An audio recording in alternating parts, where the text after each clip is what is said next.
So, hello everyone. Welcome back to the Let's Talk with Kimberly Nicole podcast. You are now tuning in to season 1, episode 4. Let's talk about mental health. So, today we're going to have an all important conversation about mental health. So, what sparked this is one, mental health is always important. Two, World Mental Health Day is October 10th. So that is right around the corner. It's an annual day that highlights World Mental Health. Also, leading up to World Mental Health Day is Mental Illness Awareness Week, which is October 1st through October 7th this year. But World Mental Health every year is October 10th. It's an annual day. So each year there's a theme around World Mental Health Day, and this year's theme is mental health is a universal human right. And this particular day, 1010, is a day and an opportunity for people to unite behind the cause of mental health, to raise awareness, drive actions that promote and protect everyone's mental health, and really just facilitate an understanding that mental health really is a universal human right. So even though mental health is a basic human right, unfortunately, we still have a lot of barriers to access. And so before I jump into those barriers of access to mental health services, when I say barriers to access, they're access to mental health services, and sometimes barriers of access to understanding mental health, which is why it's important to get involved in causes and days like this, World Mental Health Day, World Mental Illness Awareness Week. But let me define mental health for you. And this is a definition given by SAMHSA, which is Substance Abuse and Mental Health Services Administration. Defines mental health as including our emotional, psychological, and social well being. It affects how we think, feel, act, and helps determine how we handle stress, relate to others, and make choices. So, mental health ultimately impacts everything, every decision, everything that we make. Because I like to kind of use this example. So, if we think about optimal wellness, think about a day that you had a lot on your mind, and then think about a day that you didn't have as much on your mind. And when I say have a lot on your mind, in the sense of a lot of different some of them may have been stressors or things that were causing you to think or overthink some things a little bit more, versus a day where you just kind of were happy-go-lucky, more carefree, more relaxed. Let's go with more relaxed, and just more light on your feet, light, just more light. Okay. So if you think about, and I'm gonna just pause for a second, give you some time just to get some, those 2 days in your mind. And if you're like me, I can think of a couple of days that I've had like a lot of different things on my mind, and some of them being stressful things, or even if they're slightly stressful on a scale of 1 to 10, it could be anywhere from 5 to 10, or 4 to 10. But if we think about when I think about the days that I have had a lot on my mind, it's harder to process information because I'm often in my head. I'm thinking more than I necessarily need to, kind of turning things over, ruminating.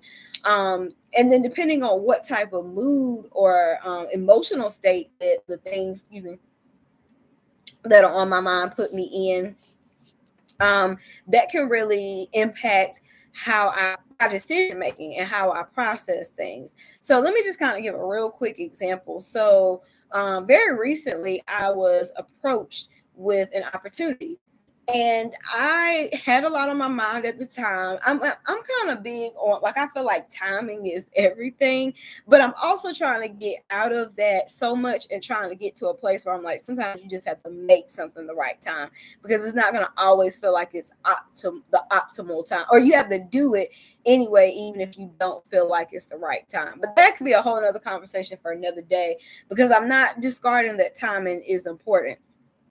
But anyway, so I was approached with an opportunity, and I was processing it. Now, honestly, I was processing it from a good place in terms of I was trying to make sure that I was upholding my boundaries. But I also kind of went into it from a place of making sure that, which I guess kind of goes into upholding my boundary.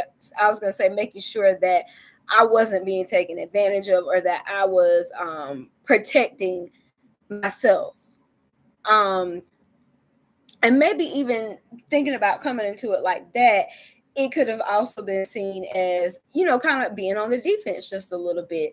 And so when you think about that, coupled with, like I said, I had some things on my mind, that can impact your decision making. And so, like, in hindsight, when I look back, I think to myself, excuse me, I did wonder after the fact. I was like, I wonder how that, because I can be very reflective at times, and I'm like, I wonder how that impacted my the opportunity that was presented, the way that I approached it. If I would have been in a less turned up or amped up, even if we're talking about like amped up in the sense of, I think about resiliency training when they talk about being in an amped up state when you're a little more anxious. If I had approached it from a more normal, more even kilter, now, the word that I need to use escapes me, but if I had approached it from more of a more relaxed, if I had been in a more relaxed, less anxious state, how would that have impacted how I process the information in the moment? Because sometimes I notice, and as someone that does deal with anxiety and experiences a lot of anxiety at times, I notice that after the fact, I can often think through things a lot clearer, or see things in a different light, because I won't sit here and beat myself up and say that I don't always think through things clearly initially, because sometimes I do. I do a very good job of that. But sometimes I find that later it comes back to me, and it's not even because I'm overthinking and ruminating the situation. I think it comes up in my mind again, and I have a different perspective. And sometimes I ask myself, I'm like, is it just because, I slept, I got some sleep, or was it because I was more anxious in that moment? Or was it just God's way of just, now I can see a different perspective on the situation? And, it's situational, because sometimes it could be A, sometimes it could have been B, sometimes it could have been C, it could have been any of the above that I just mentioned. But let's jump back. So I talked a little bit about what mental health is. So now let me just get to some barriers to access. Well, actually, before I get into barriers to access, let me share a couple of statistics with you all in terms of mental health awareness and mental illness awareness. So these statistics are from NAMI, the National Alliance on Mental Illness. And so 47.2% of U.S. adults with mental illness received treatment in 2021. Throughout Mental Illness Awareness Week, there's a couple of days that stand out. So October 3rd is National Day of Prayer for Mental Illness Recovery and Understanding. October 5th is National Depression Screening Day. And then October 10th, is World Mental Health. Let's see, when we get these. So 164 million people live in designated mental health professional shortage area. That was one of the most alarming statistics. 164 million people live in a designated mental health professional shortage area. So that means that 164 million people have limited access to mental health professionals. So that also, let me just put in a plug, that means that we need more mental health clinicians. So we need more licensed therapists, social workers, counselors. We need more practitioners in the field. So National Depression Screening Day is October 5th, 2023. 65.4% of U.S. adults with serious mental illness received treatment in 2021. So that is a better statistic. That it's not 100%, so that means that there's still work to do. But knowing that 65.4% of U.S. adults with serious mental illness received treatment in 2021 shows that, one, individuals are receiving treatment. Two, we are making strides, and there are avenues to receive treatment to help you with your mental health challenges. 1 in 20 U.S. adults experience mental illness serious mental illness, which also can sometimes be known by the acronym of SMI each year. So that's 1 in 20 U.S. adults that experience serious mental illness each year. And let's see. Okay, and that's just the World Mental Health Day. This is one about youth. So 1 in 6 U.S. youth age 6 through 17 experience a mental health disorder each year. So that's another one that I was gonna say is alarming, or may take you by surprise, because I don't know that we always think about youth, or the statistics that youth are experiencing mental illness and mental challenges at the rate that youth are experiencing mental challenges at. All right, and so let me see. So that's just a couple of statistics. So now let me get back to the barriers to access.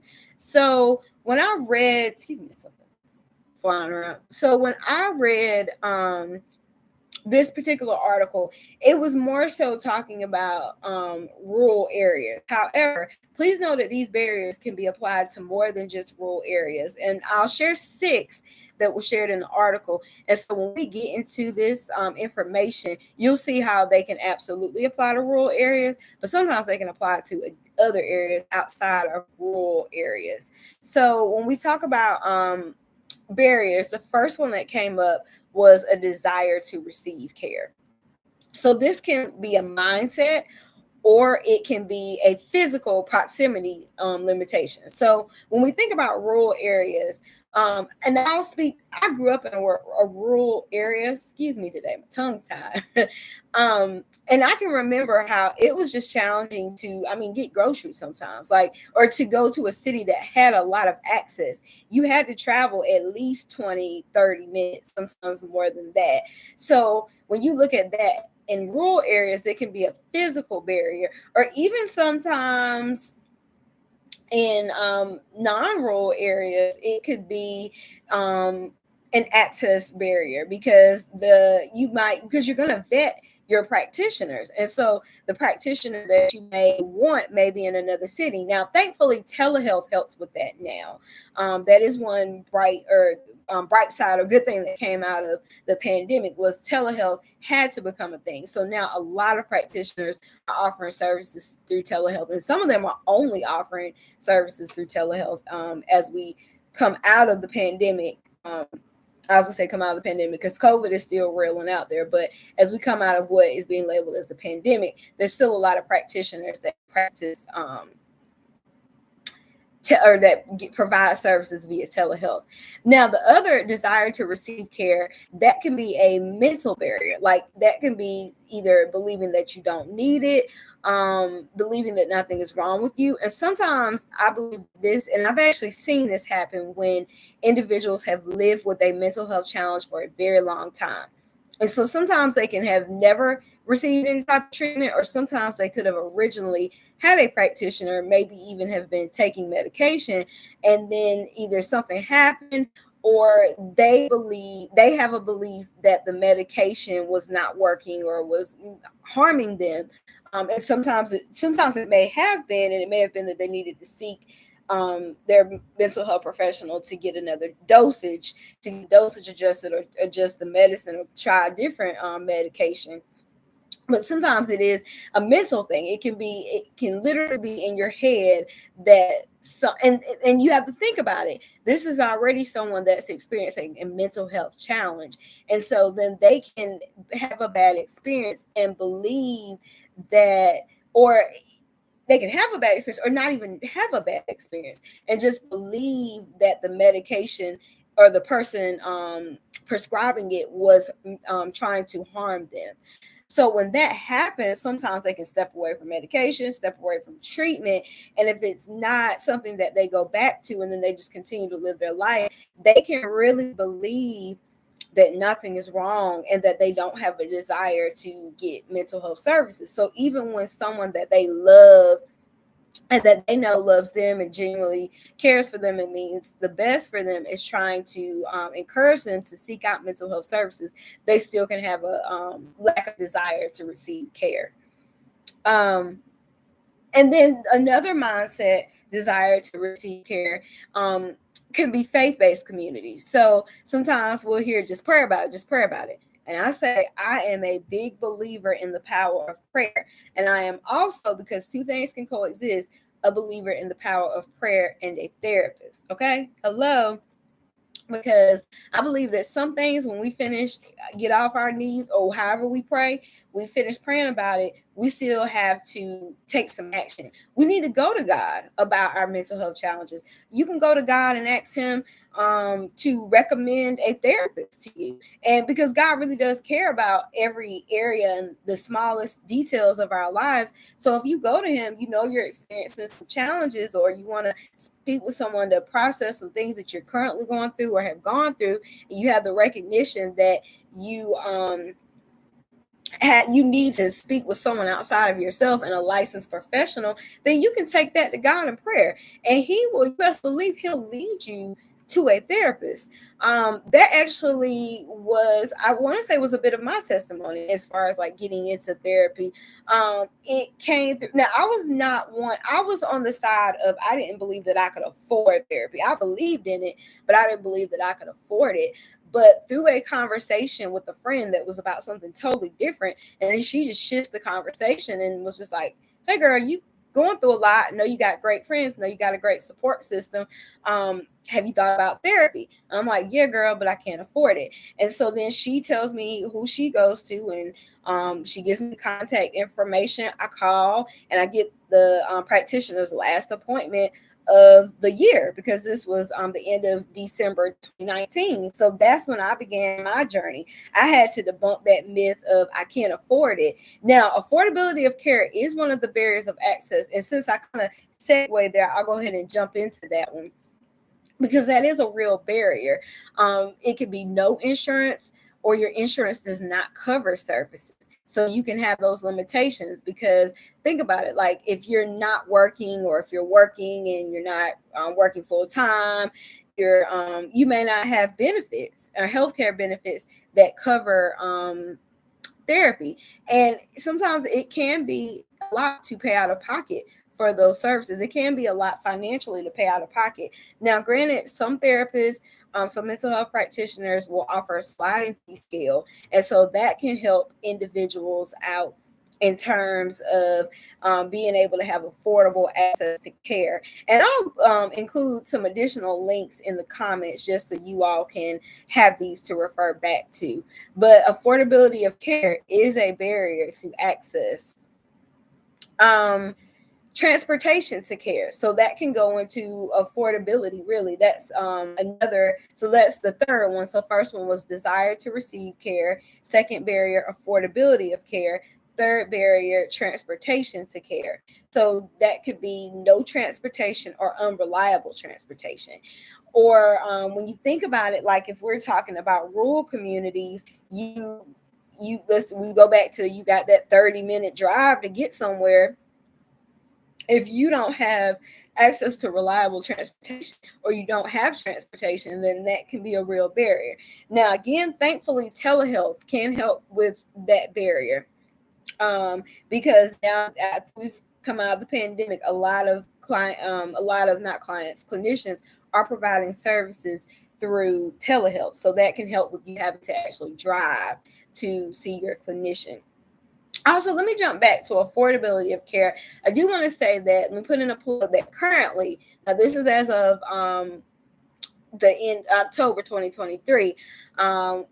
Currently, the state health plan, if you work for the state and you have the state health plan as your insurance provider, there's currently no copay for, at least for, it's mental health. I'm trying to think of exactly how it's listed on the card, but I can say for therapy sessions, there's no copay, but it's listed up there as mental health, behavioral something. But from what I understand, you do have to, you may want to call the number on your card to see all that it covers. But I can tell you, I know for a fact that as of right now, as of October 2023, with the state health plan, there is currently no copay for a therapy session. So if you find a therapist that is within network with your insurance, then you will not have a copay. Now, I don't know when that is slated to end, but I do know that that is a great way and a great resource to get your foot in the door as far as seeing a therapist.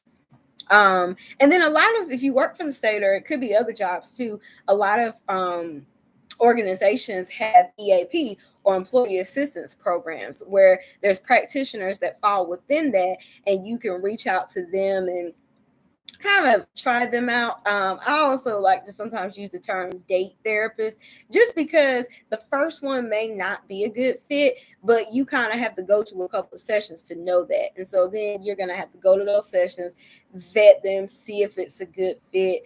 That might be something that I need to come back on and talk a little bit about. I might, after this episode drops, I was thinking about doing some follow-ups. So we're going to see how that goes. But yeah, because you want to see how it goes with that person.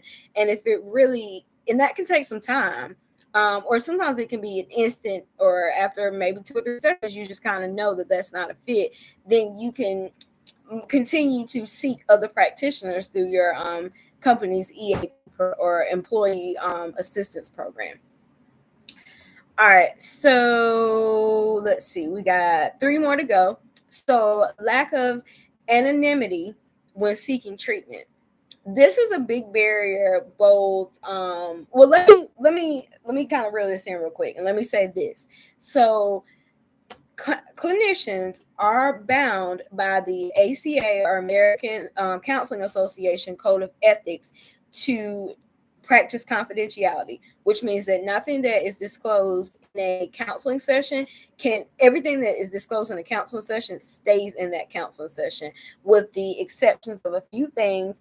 A couple of these examples are suspected child abuse, threat of harm to self or others, but these are all things that are disclosed up front in a counseling session. So let me make that very clear, that if a clinician, does break confidentiality, it can have serious consequences for the clinician. They can lose their license to practice. So that, in addition to, I know for me, just ethically, I have no desire to expose people's business that they share with me in one-on-one counseling sessions. I am currently a counselor education student, and I'm a counselor that serves college students through personal counseling. So that's something that I practice. I cannot, and I have no desire to divulge information that individuals share in session, unless there's a threat of harm, like I said, to self or others, or suspected child abuse. And those are things that ethically I am bound to report. But sometimes there can just be distrust that comes from, you can have a friend that went in therapy and they had a bad experience, or you can just have a general mistrust, or it can be hard to really open up and be vulnerable. And so you can wonder, is what I say in this session really going to stay confidential? And so those are things that sometimes individuals have to work through. That it can be mistrust just in general, or it can be a mistrust for healthcare, for mental health professionals, etc. Another barrier is shortages of mental health workforce professionals. So especially when we think about in rural areas, but even when we think about city areas, I was gonna say larger cities, but like I think about Greenville, North Carolina, there may be, people that are searching for a therapist or a counselor.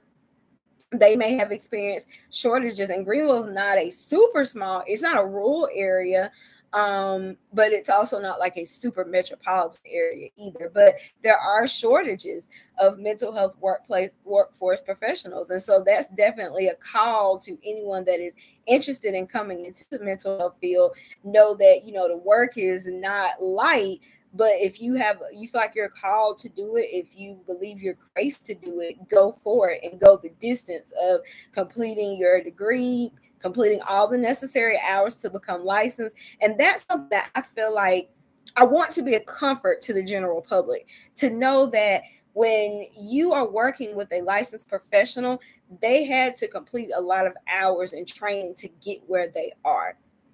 And even when you're working with someone that's like working on becoming associate licensed, or they're associate licensed and they're working on being fully licensed, because it's a process. You have to get hours in. You have to, and getting hours in means you have to see clients one-on-one, personal counseling. You have to see clients in groups. You have to see, you can do classroom, family counseling. You have to do research activities, attend conferences, different things to become very proficient in the field. So people are not just being thrown out there as clinicians without a lot of hours that they have to obtain to become fully licensed, or even on that process to becoming fully licensed. There's a lot of hours that individuals have to get. And they're direct care hours, a lot of direct care hours. And then they undergo supervision. So they meet with someone that is already in the field. This individual is, especially if you're working with someone, if you're transitioning from your associate license to being fully licensed, you're working with a licensed professional that reviews your techniques with you. They may review counseling sessions, and this would be with the and for the general public, these counseling sessions that are reviewed, the client in the session gives consent. They're fully aware of what is about to happen, that the session is going to be recorded for supervision purposes. And supervision just means that that's who the individual is meeting with and they're perfecting their technique with, and then they sign off on it. So it's never something where the client has no idea of what is happening.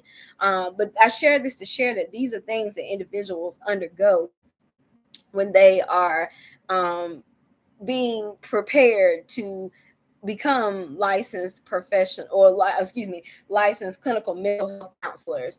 And even within that, I don't want to speak for the licensed clinical social worker track because I'm not as familiar with how that goes, but I know I can definitely say so I don't want to misquote anything. That's why I mentioned that. But with the licensed clinical mental health counselor track, there's a lot that goes into getting that license. There's a lot that goes into even before you get the license, when you're in school and you start getting hours in school. So I say this, I'm sharing this on this episode because I want the general public to understand that counselors go through a lot, and not in a, we go through it. No, like go through a lot to become trained to serve you in an ethical and professional manner. So last barrier, which kind of can go into actually the one about shortages of mental health workplace professionals, lack of culturally competent care. And this is one that's very important. I think more so in the latter years, it's something that has been talked about more and more. So when you think about being in a rural area,